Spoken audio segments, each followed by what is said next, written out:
Hello, I'm EDNA dos Santos Duisenberg. I'm Brazilian, but I'm connecting with you from Geneva in Switzerland. And I would like to share with you my reflection on the very exciting topic of the forum this year. So let me share my screen with you from the very beginning.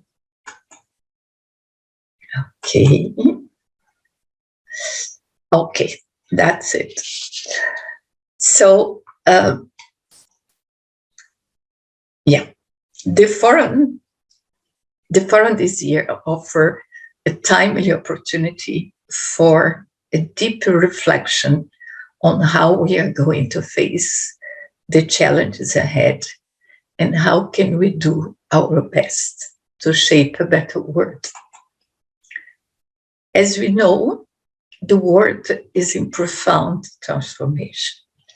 Structural, technological, and scientific changes were taking place gradually, but suddenly the COVID-19 pandemic had a terrible impact in our economic, social, and cultural life.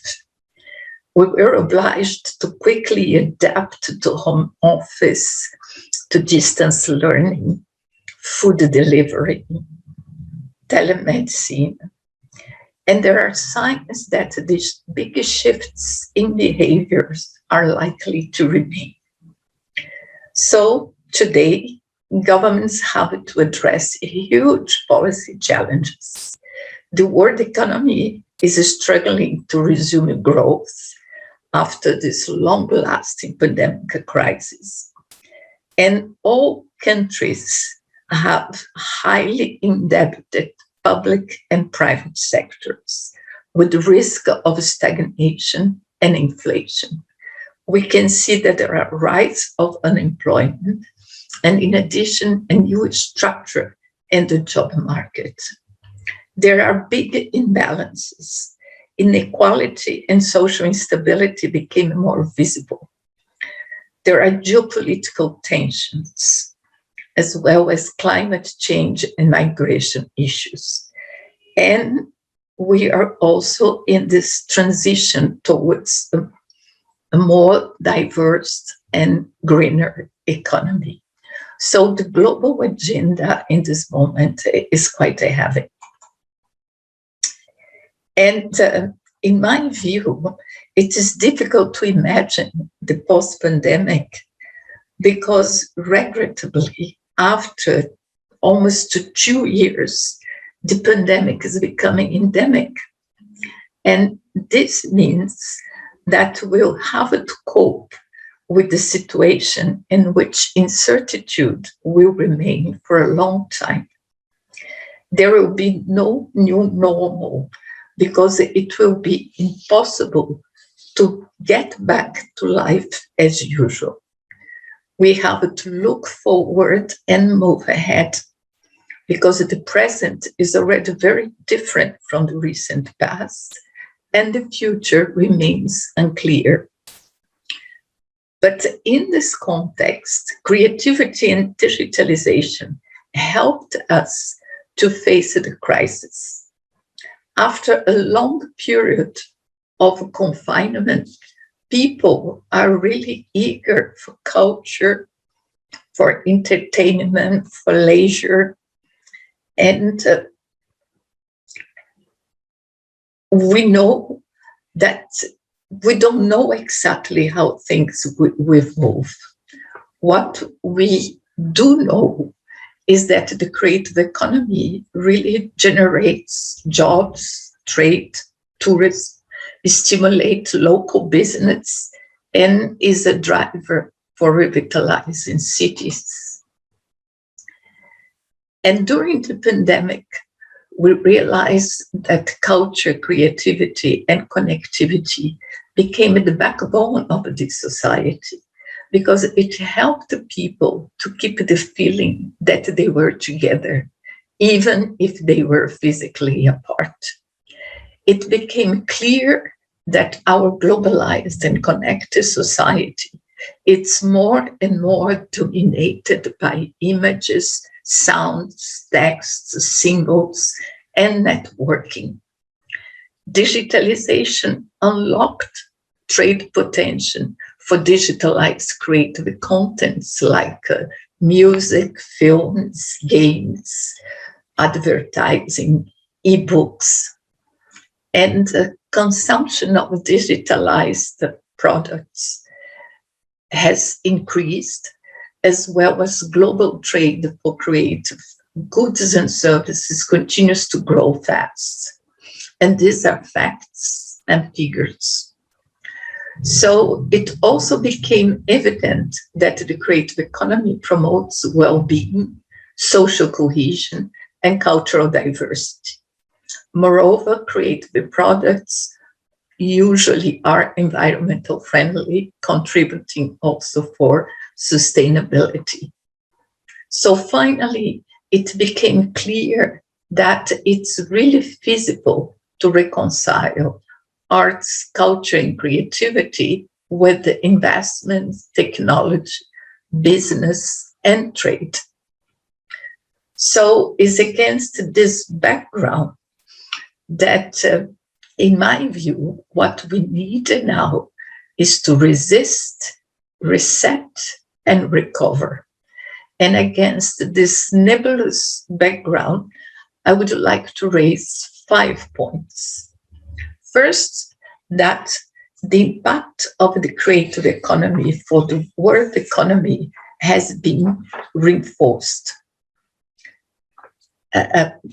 Because today, governments at all levels are designing their recovery plans, allocating more budgetary and human resources to strengthen their creative economies. Independently of its size, it can be a big metropolis, a rural area, or a vulnerable community. The recognition that culture, creative economy, and the digital industries are drivers of prosperity became undeniable. So there is a stronger political will to address pending issues and support the creative and the digital industries. For the first time this year, the G20 Ministerial Declaration supports the creative economy and culture. So this is a very important point, and we have a number of examples.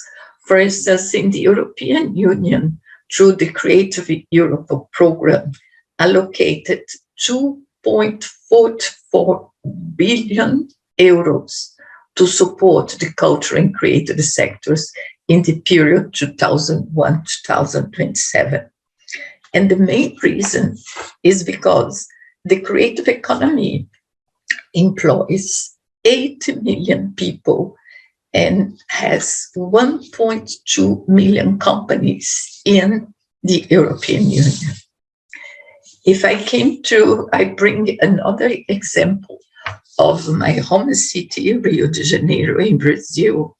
The recovery plan launched by the city allocated 20 million reais for the recovery of the audiovisual sector, including production and infrastructure of the creative industries for films, TV content, and games. And this is one of the highest investments over the last decade. So the point I want to make is that the narrative has changed. The problem is no longer how to finance the creative economy, but how can we really shape very good projects that can really have a social and economic impact. So the time now is for action. My second point is about how culture, creative economy, and digital industries are not only essential for the economy, but they became vital for our well-being and mental health. Throughout this critical confinement and this time of solitude, we realized that the global pandemics affect our collective mental health. During this period, we had more free time, but we had very limited leisure options. So without books, films, video games, TV series, online news, and social network, our life during this period would have been really unbearable. So in the recovery period, governmental support will also be needed to improve well-being and raise the level of resilience and happiness of citizens. The third point, it's about the fact that cooperation, networks, partnerships, and platforms, they came to stay. We know that freelancers and creative workers in general, they give a vital contribution to the success of creative industries like fashion, music, crafts, gastronomy. But they suffered big losses due to this long period of restrictions.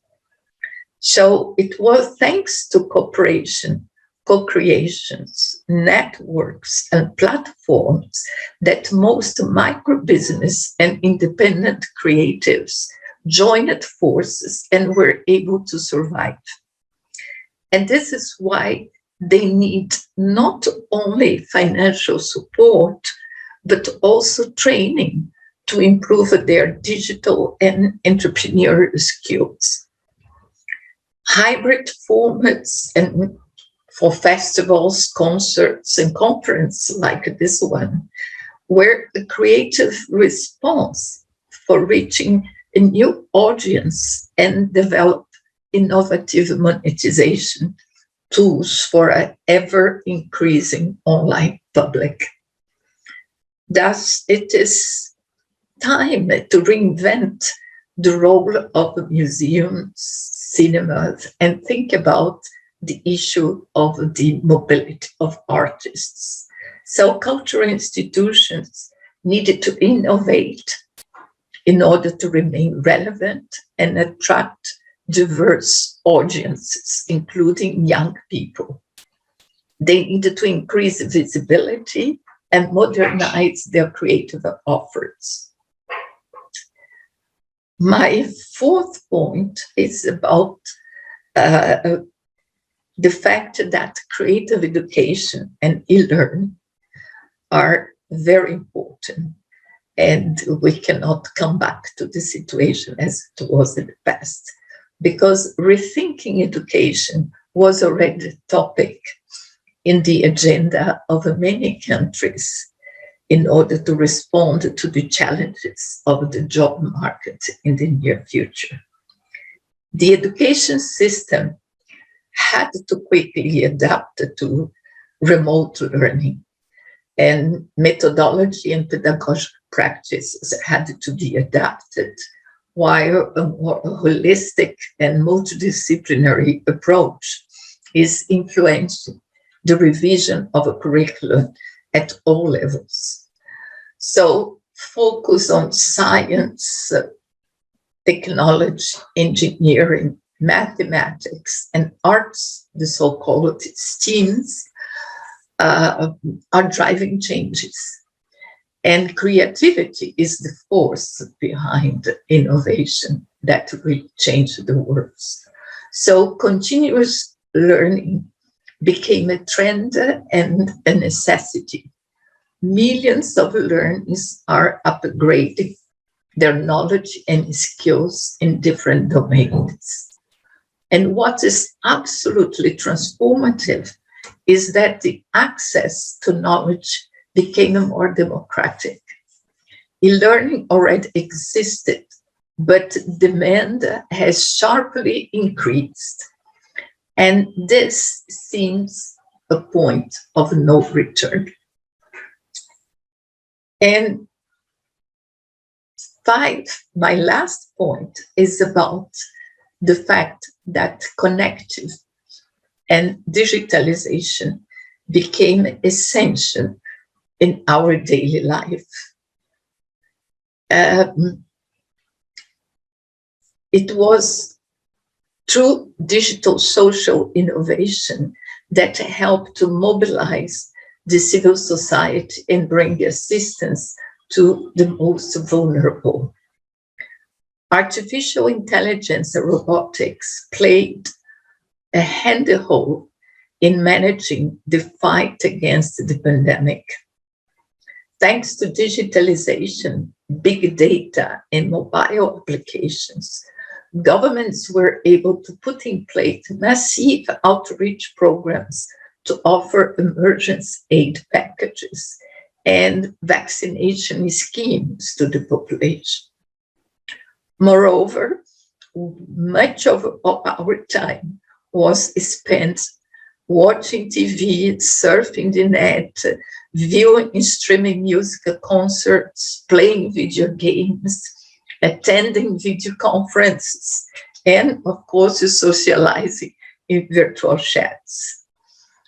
But I think there is a very important point that we cannot forget. We cannot forget that more than 40% of the world's population is still offline. And let us speak up for universal and affordable access to the internet for everyone, everywhere. And we also know that in some parts of the world, up to 70% of women and girls don't have the mobile devices, internet, and digital literacy. So I think this is one of the big challenges we are going to face, and we have to deal with and address this situation. So in conclusion, I'm convinced that the creative economy is really a transformative power that can lead the healing post-pandemic process. And in addition, the UN has declared 2021 the International Year of the Creative Economy for Sustainable Development. And I would like to finalize by showing a short video that with my reflections on this topic. So thank you very much for your attention, and remain connected for the next 2 days of the World Forum. Thank you.